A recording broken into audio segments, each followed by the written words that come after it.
नमस्कार, बहुत स्वागत है आपका। मैं हूं आपके साथ नेहा दुबे। बिहार की नीतीश सरकार ने आज विधानसभा में आरक्षण का दायरा बढ़ाने का बिल पेश किया, जिसे सदन ने सर्वसम्मति से पास कर दिया। इस बिल के मुताबिक बिहार में अब पिछड़ा वर्ग, अत्यंत पिछड़ा वर्ग, अनुसूचित जाति, अनुसूचित जनजाति को 65% आरक्षण मिलने का प्रावधान है।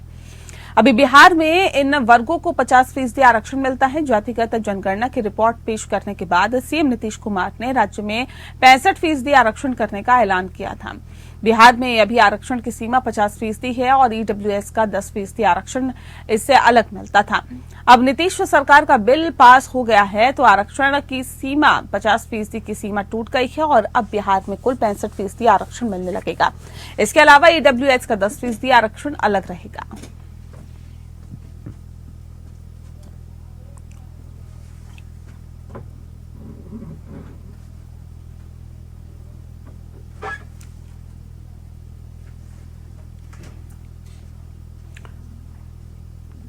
मॉडर्न एवं हाईफाई युग में कुम्हारों की पुश्तैनी कारोबार पर ग्रहण सा लगता हुआ दिखाई दे रहा है। आज की चकाचौंध की दुनिया में मिट्टी के दियों की टिमटिमाती रोशनी गुम सी होती हुई नजर आ रही है। पहले लोग दिवाली में मिट्टी के दिए से अपने घरों को रोशन किया करते थे, किंतु चाइनीज व इलेक्ट्रॉनिक लाइट की चकाचौंध में लोग अपने घरों को रंग बिरंगे इलेक्ट्रॉनिक लाइटों से सजाने लगे हैं, जिस कारण कुम्हार समुदाय के हाथों का हुनर एलईडी लाइटों में छुपा सा रह गया है। कटिहार जिले के कुरसेला प्रखंड के 3 घरिया गांव के लगभग 3 दर्जन कुम्हार समुदाय के लोग दिवाली से 2-3 महीने पहले से ही दूर दराज से महंगे दामों पर मिट्टी लाकर दिया तथा कुप्पी बनाने में लगे हुए हैं, किंतु आज बाजारों में इलेक्ट्रॉनिक झालर लाइट की चमक के कारण मिट्टी के दिए की मांग कम हो गई है, जिसके कारण कुम्हार समुदाय के कारोबार को काफी मेहनताना पूरा करना भी मुश्किल हो पा रहा है। बता दें आपको कि जिस कारण कुम्हार समुदाय के कई लोग अपने पुश्तैनी कारोबारों को छोड़कर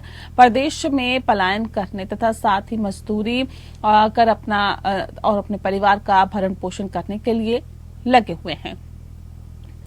कुम्हारों का कहना है कि दिया बेचकर जिस तरह से मिट्टी के दाम भी नहीं उठते हैं, ऐसे में प्रदेश की अगर हम बात करें तो प्रदेश में पलायन करना मजबूरी सा हो गया है। 15 साल से कर रहे हैं। आपके पूर्वज भी? बाप दादा ही करता है। क्या अभी इसका डिमांड कैसा है पहले की अपेक्षा? पहले से कम बहुत चलता है ये, अभी बहुत पहले से कम चलता है ये। अभी कम ही बनाते, पहले लोग तो 5,000 10,000 बना के बेचते थे। अब इसका डिमांड मतलब कि कम हो गया है।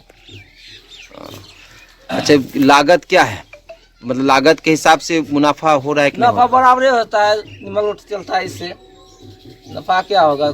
एक मतलब कि एक पौराणिक ये परंपरा उसको ढो रहे हैं आप लोग? ढो रहे हैं, हाँ। इससे अच्छा मजदूरी करना बढ़िया है। मजदूरी रहता है तो वो ठीक। कुछ ये सरकारी अनुदान व कुछ इस पे आप लोग के प्रति कुछ ऐसा है कि नहीं, कुछ मिलता उलता है? नहीं, कुछ नहीं मिलता है। नहीं मिला है, कुछ नहीं मिला है।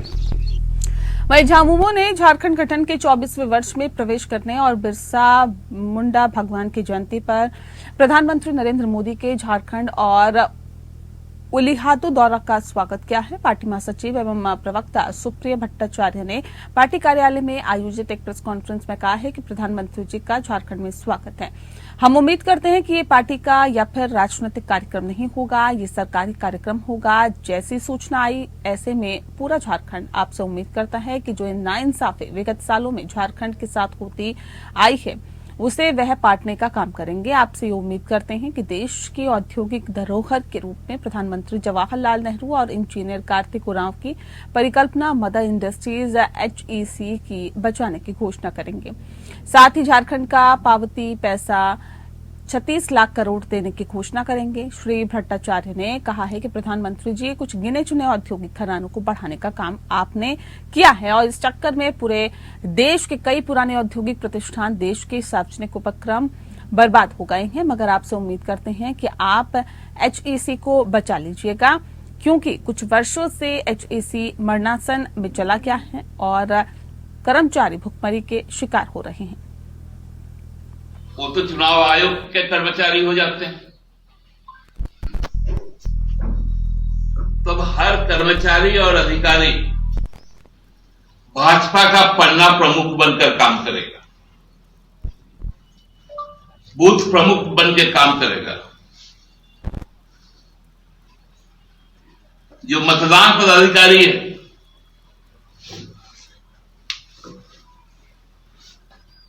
क्योंकि चीजें संस्थागत तौर पे तो हर तरफ से बिखर रही है।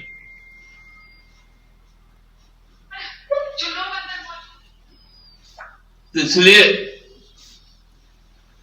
हम लोग चाहते हैं कि 15 तारीख को जब प्रधानमंत्री जी आए,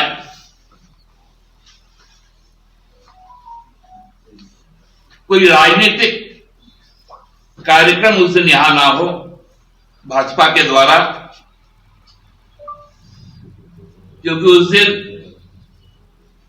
पूरे राज्य के लिए उत्सव का दिन है।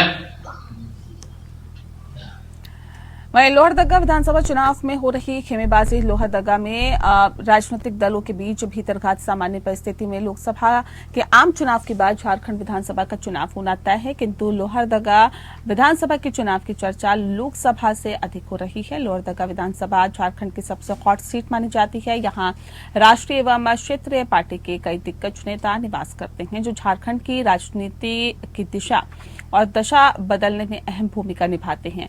वर्तमान समय में कांग्रेस पार्टी के डॉक्टर रामेश्वर उरांव लोहरदगा के स्थानीय विधायक हैं और झारखंड सरकार के वरिष्ठ मंत्री हैं।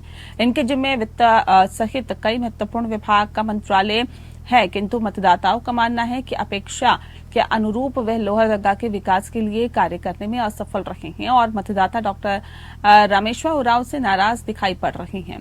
वहीं दूसरी ओर गरीबों को मिली आवास योजना, बालू के अभाव में मकान निर्माण कार्य पूरी तरह से ठप हो गए हैं। राशन भी पिछले 2-3 महीने का डीलर्स द्वारा गायब करते हुए डकैत लिया गया, लेकिन मामले में और उनके ऊपर कोई कार्रवाई नहीं की गई। अब ऐसे में कौन लाभुक मतदाता नगाड़ा और मांडर बजाकर नाचेंगे, रिझेंगे। आदिवासी सेंगेल अभियान के सरना धर्मकोट जनसभा में झारखंड, बिहार, पश्चिम बंगाल, ओडिशा, असम, त्रिपुरा और अरुणाचल प्रदेश से बड़ी संख्या में आदिवासी शामिल हुए। देश के 15 करोड़ आदिवासियों के लिए सरना धर्मकोड की मांग की। मौके पर राष्ट्रीय अध्यक्ष सालखन मुर्मू ने कहा कि संसद के शीतकालीन सत्र में भाजपा या कांग्रेस जो पार्टी सरना धर्मकोड की बात करेगी, आगामी लोकसभा चुनाव में देश के आदिवासी उस पार्टी को वोट देंगे। यदि प्रधानमंत्री 15 नवंबर को उलीहातू दौरा में इसकी घोषणा करते हैं तो ये समर्थन भाजपा को लेकर जाएगा। बता दें आपको कि उन्होंने कहा है कि यदि आदिवासियों को उनकी धार्मिक आजादी नहीं मिलती तो 30 दिसंबर को भारत बंद करेंगे और इन 50 दिनों में हर गांव में घूमकर इसे चुनावी मुद्दा बनाया जाएगा। कहा कि भारत में ही आदिवासी राष्ट्र की अवधारणा को धरातल पर उतारा जाए, जिस तरह बंगालियों के लिए बंगाल, पंजाबियों के लिए पंजाब, गुजरातियों के लिए गुजरात बना है, तभी उनकी भाषा, धर्म, नौकरी, इज्जत, जमीन आदि बच पाएंगे। राजनीतिक पार्टियां या तथाकथित आदिवासी संगठन इसकी मदद नहीं कर पा रहे हैं।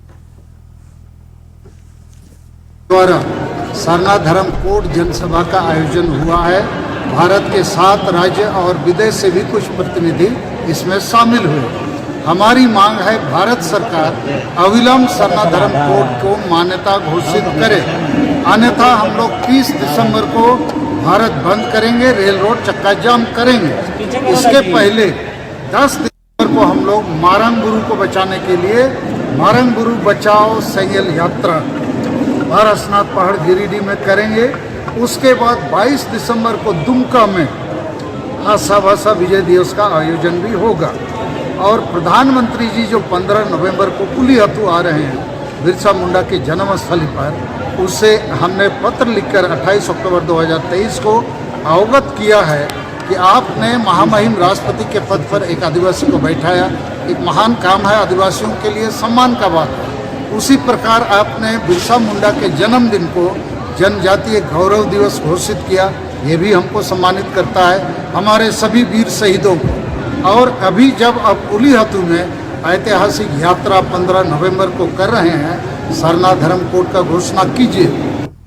बिहार के मुख्यमंत्री नीतीश कुमार के द्वारा विधानसभा में दिए गए अमर्यादित बयान को लेकर भाजपा में उबाल देखा जा रहा है। भाजपा महिला मोर्चा के द्वारा आज बोकारो के सेक्टर 12 मोड़ पर बिहार के मुख्यमंत्री नीतीश कुमार का पुतला जलाकर उनका विरोध किया गया। इस दौरान महिला मोर्चा की नेत्रियों ने नीतीश कुमार के खिलाफ नारेबाजी किया और उनका इस्तीफा भी मांगा। महिला नेत्रियों ने कहा कि जिस प्रकार से नीतीश कुमार ने कल महिला पुरुष के संबंध को लेकर अमर्यादित बयान दिया है वह कहीं से भी शोभनीय नहीं है, क्योंकि इस तरह का बयान देकर उन्होंने अपने मानसिक दिवालियापन का उदाहरण दिया है। महिला नेत्रियों ने कहा कि जब से वह भाजपा से अलग हुए हैं तब से वे सठिया गए हैं। बिहार के मुख्यमंत्री विधानसभा में जिन्होंने अमर्यादित बयान जो दिए हैं महिला पुरुष के शादीशुदा संबंध के बारे में, तो वो निंदनीय है और उसका हम लोग खंडन करते हैं और हम लोग मांग करते हैं कि वो जल्द से जल्द इस्तीफा दें, क्योंकि वो हमको लगता है कि वो सठिया गए हैं। खासकर जब से भाजपा छोड़े तब से तो और भी सठिया गए हैं, तो उनका ये बात बर्दाश्त हम लोग नहीं करेंगे। और जिस तरह से हम लोग के प्रधानमंत्री और केंद्र सरकार हम महिला बहनों को विधानसभा लोकसभा में आरक्षण देने के लिए ज्यादा से ज्यादा लोग को ये अभी 33% आरक्षण दिए हैं, तो महिलाओं को सशक्त बनाने के लिए इतना कदम उठाया जा रहा है। इस समय में उनका ये निंदनीय बयान हम लोग एकदम बर्दाश्त नहीं करेंगे। उन लोग को हम लोग महिलाओं से माफी मांगते हुए इस्तीफा देना पड़ेगा। महिला मोर्चा के द्वारा यहाँ बिहार के सीएम नीतीश कुमार जी का पुतला दहन हम लोग किए, क्योंकि आप लोग भी देखे होंगे और चैनल के माध्यम अखबार के माध्यम से जो उनका जो ये भाषण निकला विधानसभा या विधान परिषद में, जो उन्होंने इतना अपमानजनक शब्दों का प्रयोग किए हैं जिसको आदमी उसका हम लोग बयान भी नहीं कर सकते कि इस तरह का मर्यादित पद में रह करके इस तरह या मर्यादित भाषा का उन्होंने प्रयोग किया है। ये बहुत ही घटिया और निंदनीय तरह का उनका ये भाषण था। उसी का आज हम लोग विरोध में उनका भाषा का आज हम लोग निंदा करते हैं और उनकी पुतला का आज हम लोग दहन करते हैं।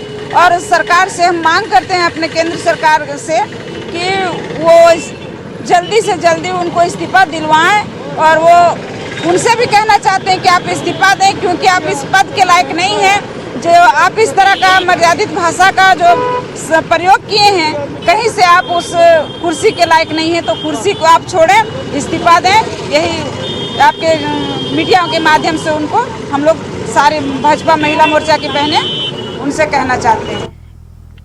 वहीं पनाशा इंटरप्राइजेस कंपनी के बैनर तले मिस्टर, मिस, मिसेज और किड्स स्टार इंडिया 2024 का आयोजन किया जाएगा। इसका पहला ऑडिशन 26 नवंबर को रांची स्टेशन रोड स्थित होटल गुरु में सुबह 10 बजे होगा। ऑडिशन की रजिस्ट्रेशन फीस 5,000 है। उक्त जानकारी mister, miss, Mrs kids star India के आयोजक रोशन सिंह मधु सिंह ने रांची स्टेशन रोड स्थित गुरु होटल में प्रेस वार्ता में दी है। इसमें स्टार इंडिया के पोस्टर भी जारी किए गए हैं। प्रेस वार्ता में इवेंट ऑर्गेनाइजर मधु सिंह और रोशन सिंह ने कहा है कि इस शो को करने के पीछे उनका उद्देश्य झारखंड के बच्चे, लड़के, लड़कियां, महिला और पुरुषों को एक प्लेटफॉर्म देना है। पनाश इंटरप्राइजेज कंपनी इस इवेंट से बच्चों और युवाओं के एक नया कॉन्सेप्ट लेकर आई है, और जिसके तहत मिस्टर, मिस, मिसेज व किड्स स्टार इंडिया में भाग लेने वाले सभी प्रतिभागियों को कूपन, गिफ्ट और सहयोग मिलेगा। साथ ही विजयी होने वाले टॉप 10 प्रतिभागियों को web series, music album, short film में काम करने का मौका मिलेगा। ऐसे इस फील्ड में उन्हें लगातार आगे काम मिलता रहे। मौके पर रोशन सिंह, मधु सिंह, बॉबी खुराना उपस्थित थे। किस उम्र के लोग इसमें आवेदन कर सकते हैं ये भी हम आपको बता देते हैं। मिस्टर स्टार इंडिया 18 से 44, मिस स्टार इंडिया 18 से ऊपर और मिसेज स्टार इंडिया 21 से 40 वर्ष के लोग प्रतिभाग कर सकते हैं। हम लोग पनाश इंटरप्राइजेस के बैनर तले mister, miss, Mrs star India के हम लोग का जो इवेंट एक करा रहे हैं, ऑर्गेनाइज करा रहे हैं, उसी के लिए हम लोग यहाँ बैठे हुए हैं। उसी के लिए हम लोग ड्रेस आप लोग को इन्वाइट कर रहे हैं। Okay, thank you. ये मिसेस एंड मिसेस जो ये है, ये किस चीज का है? ये एक ब्यूटी कॉन्टेस्ट है। ब्यूटी कॉन्टेस्ट कम मॉडलिंग कॉन्टेस्ट। अच्छा, हाँ जी। तो मॉडलिंग आप लोग पास कंटेस्ट होगा जी। इसका हम लोग 26 नवंबर को होटल गुरु में इसका हम लोग ऑडिशन रखे हुए हैं। अच्छा, ऑडिशन डेट 26 नवंबर 26 नवंबर है जी। कितना कैंडिडेट हो गया? फर्स्ट ऑडिशन है। लगभग अभी तो 100-200 कुछ भी बोला नहीं जा सकता। ओके, मतलब ऑन काउंटर है जी। हम करवा रहे हैं जी इसके तरह कि अगर इसमें जो विनर होंगे उनको 100% काम मिलेगा। ये जो फैशन वाला ना हाँ जी, जी, यहाँ जो होगा कहाँ से कैंडिडेट आपके पास अवेलेबल होंगे? हम लोग दिल्ली, अहमदाबाद, राजस्थान, बंगाल, बिहार और रांची। अच्छा, लगभग 3-4-6 स्टेट से लोग यहाँ पे आएंगे। 3 जगह ऑडिशन कर रहे हैं हम लोग। जी जी, कहाँ कहाँ? अभी 26 को यहाँ पे, पहला 26 को यहाँ पे है, मतलब फर्स्ट ओपनिंग यहीं से है? रांची से है जी। 10 दिसंबर को हम लोग कोलकाता पटना कर रहे हैं। ओके। फिर एक और ऑडिशन हम लोग रांची में करेंगे, वो फाइनल में। पनाश एंटरप्राइज का जो मुख्य डायरेक्टर जो है रोशन सिंह जी और मधु सिंह जी, तो ये आज एक प्लेटफॉर्म दे रहे हैं यहाँ के स्टूडेंट को, छोटे शहरों के स्टूडेंट नहीं, यहाँ के गर्ल्स को, क्या छोटे शहरों के लड़कियाँ जिनको बहुत शौक है कि यहाँ फैशन इंडस्ट्री में है, मॉडलिंग में है, या कुछ करे अपना ब्यूटी इंडस्ट्री में, तो उनको ये चांस मिल रहा है। आज यहाँ बैठ के ऑडिशन दे सकते हैं और ये प्लेटफॉर्म खाली नहीं है एक खुद को प्रूव करने का। आज की डेट में लड़कियां फाइनेंशियली इंडिपेंडेंट होना भी ज़रूरी है, अपना शौक भी पूरा करना है, अपना एक कैरियर बनाना है। उस हिसाब से ये एंटरप्राइज जो चांस दे रहे हैं कि मिस्टर, मिसेस एंड मिस। नवंबर खाद्य एवं नागरिक आपूर्ति मंत्री प्रताप सिंह खाचरियावास ने आज प्रेस कॉन्फ्रेंस को संबोधित करते हुए कहा कि भाजपा के नेता कांग्रेस की गारंटी को मिल रहे समर्थन से घबराए और बौखलाए हुए हैं, क्योंकि पूरे राजस्थान की जनता में चर्चा है कि कांग्रेस ने जो कहा वह करके दिखा दिया। कांग्रेस को कर्ज से मुक्ति मिल गई है, 100 यूनिट तक घरेलू बिजली फ्री हो गई है और 1 करोड़ लोगों को बुजुर्ग, विकलांग, विधवा पेंशन मिल रही है।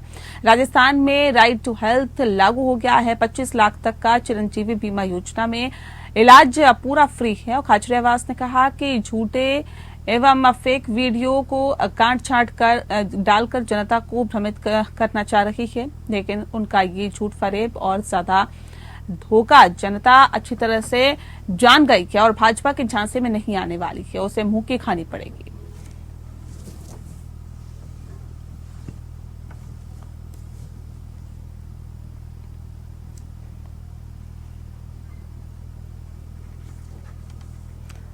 आम आदमी पार्टी को लगातार मिल रहे जन समर्थन से राजधानी समेत प्रदेश के कोने कोने में आम आदमी पार्टी के प्रत्याशियों को मजबूती मिल रही है, जिसकी एक झलक जयपुर की हवा महल विधानसभा क्षेत्र में देखने को मिली है, जहां युवाओं समेत 50 लोगों ने आम आदमी पार्टी के ऊपर विश्वास जताते हुए प्रदेश के वरिष्ठ उपाध्यक्ष राजेंद्र केडिया की मौजूदगी में आपकी सदस्यता ली है। क्षेत्र में आम आदमी पार्टी की सदस्यता लेने के बाद सभी ने एक स्वर में पप्पू कुरैशी को जिताने की हुंकार भरी। प्रदेश के वरिष्ठ उपाध्यक्ष राजेंद्र केडिया ने लोगों को संबोधित करते हुए कहा कि आम जन का अरविंद केजरीवाल जी द्वारा शिक्षा और चिकित्सा के क्षेत्र में किए गए क्रांतिकारी बदलाव, दिल्ली और पंजाब में किए गए विकास कार्यों को लेकर जनता आम आदमी पार्टी से जुड़ रही है और ऐसे में उससे ये जाहिर हो रहा है कि आगामी चुनाव में हवा महल में बीजेपी और कांग्रेस पर जनता की झाड़ू चलने वाली है। केडिया ने कहा है कि आम आदमी पार्टी चुनावी मैदान में जाति धर्म के मुद्दे पर नहीं आई है। अरविंद केजरीवाल जी का साफ और सीधा सा एक ही मकसद है कि देश की शिक्षा और चिकित्सा व्यवस्था में सुधार करना और आम आदमी पार्टी इसी मकसद से राजस्थान में आई है, जिससे कि राजस्थान की शिक्षा और चिकित्सा व्यवस्था भी दिल्ली और पंजाब की तर्ज पर ही आगे बढ़ सके।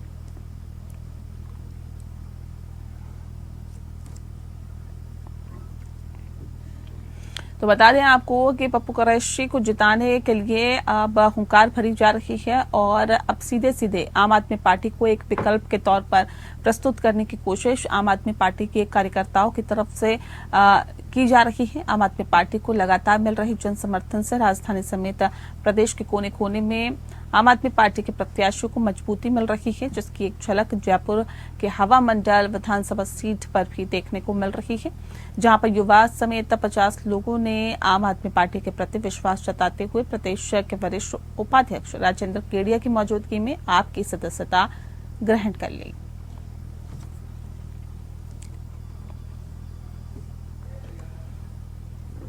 वहीं आप उपाध्यक्ष राजेंद्र केडिया ने भरी हुंकार अपने प्रत्याशियों के लिए प्रचार करने में वो जुट गए हैं। दरअसल जीत के लिए लगातार प्रचार करते हुए आम आदमी पार्टी के राजस्थान वरिष्ठ उपाध्यक्ष राजेंद्र केडिया ने एपीएन से बातचीत करते हुए प्रत्याशियों को लेकर कहा कि राजस्थान में उन्होंने 88 प्रत्याशियों को राजस्थान विधानसभा चुनाव में 2023 में चुनावी मैदान में उतारा है और आम आदमी पार्टी अपने प्रत्याशियों के लिए प्रचार करेगी। जोर शोर से ये चुनाव लड़ा जाएगा और उन्होंने बताया कि आम आदमी पार्टी के प्रत्याशियों को पूर्णतः समर्थन मिल रहा है। कुछ क्षेत्रों के दौरे करने पर पता चला कि शिक्षा के क्षेत्र में बड़ा अभाव हो रहा है। सिविल लाइंस के साथ ही एक सरकारी विद्यालय के निरीक्षण के दौरान वहां के एक विद्यालय की स्थिति बहुत ही दयनीय दिखाई दी।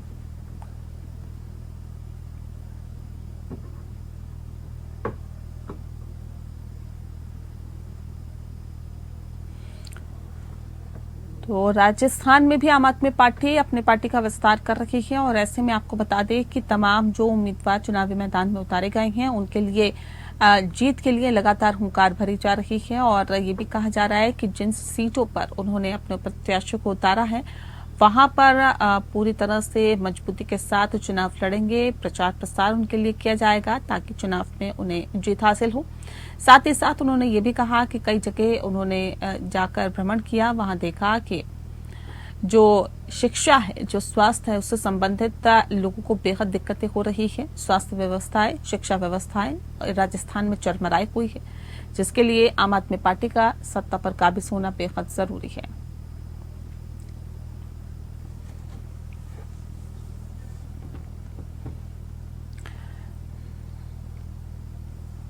केंद्र सरकार ने justice Satish Chandra Sharma, Augustine, George मसीह और संदीप मेहता की सुप्रीम कोर्ट के जज के रूप में नियुक्ति को मंजूरी दे दी है। 3 जज आज शपथ लेंगे। उनकी नियुक्तियों के साथ ही सुप्रीम कोर्ट में न्यायाधीशों की संख्या बढ़कर 34 न्यायाधीशों की हो जाएगी और जस्टिस शर्मा, मसीह और मेहता वर्तमान में दिल्ली, राजस्थान और गुवाहाटी के उच्च न्यायालयों के मुख्य न्यायाधीश हैं। न्यायमूर्ति शर्मा का मूल उच्च न्यायालय मध्य प्रदेश उच्च न्यायालय है, जबकि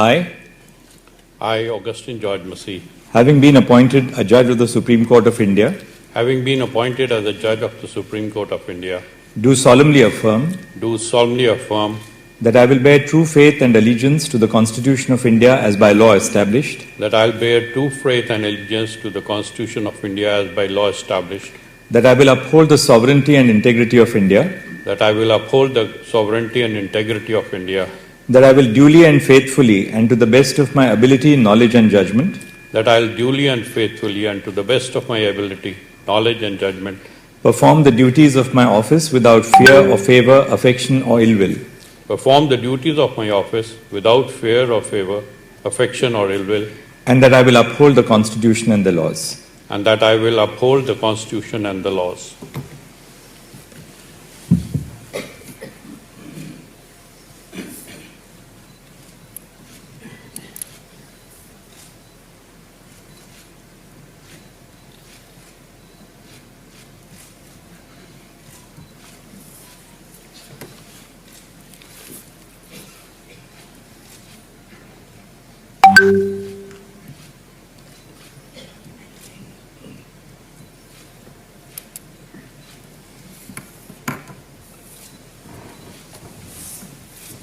That is congratulations. Thank you, sir. Thank you very much. Thanks.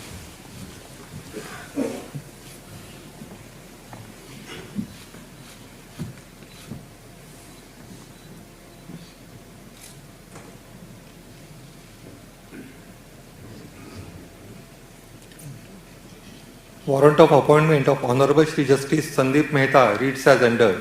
By virtue of the power vested in me by Clause 2 of Article 124 of the Constitution of India, I, Draupadi Murmu, President of India, do hereby appoint Shri Justice Sandeep Mehta, Chief Justice of the Guwahati High Court, to be a judge of the Supreme Court of India with effect from the date he assumes charge of his office, given at Rashtrapati Bhavan, New Delhi, this 9th day of November in the year 2023, 18th Kartika, 1945 Shaka, in the 74th year of the Republic of India, signed by the President of India.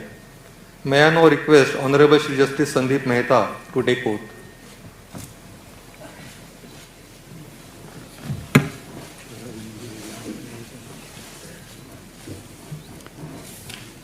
I, Sandeep Mehta, having been appointed a judge of the Supreme Court of India, having been appointed a judge of the Supreme Court of India, do swear in the name of God do swear in the name of God that I will bear true faith and allegiance to the Constitution of India as by law established, that I will bear true faith and allegiance to the Constitution of India as by law established, that I will uphold the sovereignty and integrity of India, that I will uphold the sovereignty and integrity of India, that I will duly and faithfully and to the best of my ability, knowledge and judgment that I will duly and faithfully and to the best of my ability, knowledge and judgment perform the duties of my office without fear or favor, affection or ill will, perform the duties of my office without fear or favor, affection or ill will, and that I will uphold the Constitution and the laws. and that I will uphold the Constitution and the laws.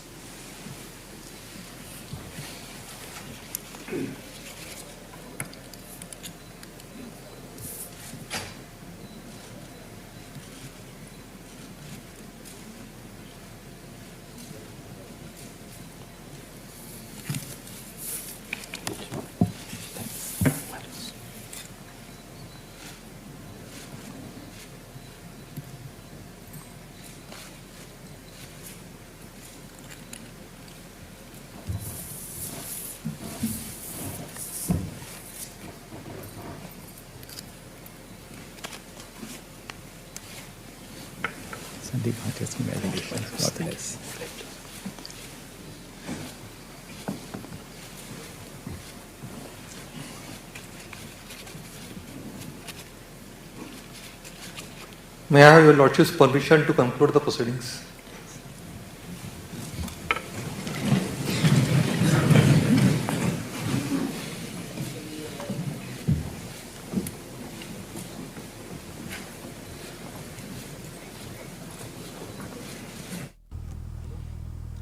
जी हाँ, तो आपको बता दें कि केंद्र सरकार ने justice Satish Chandra Sharma, Augustine George मसीह और संदीप मेहता को सुप्रीम कोर्ट के जज के रूप में नियुक्ति पहले ही मंजूर कर ली थी और आज तीनों जज शपथ ले चुके हैं। इसी के साथ इस बुलेटिन में फिलहाल के लिए इतना ही। नमस्कार।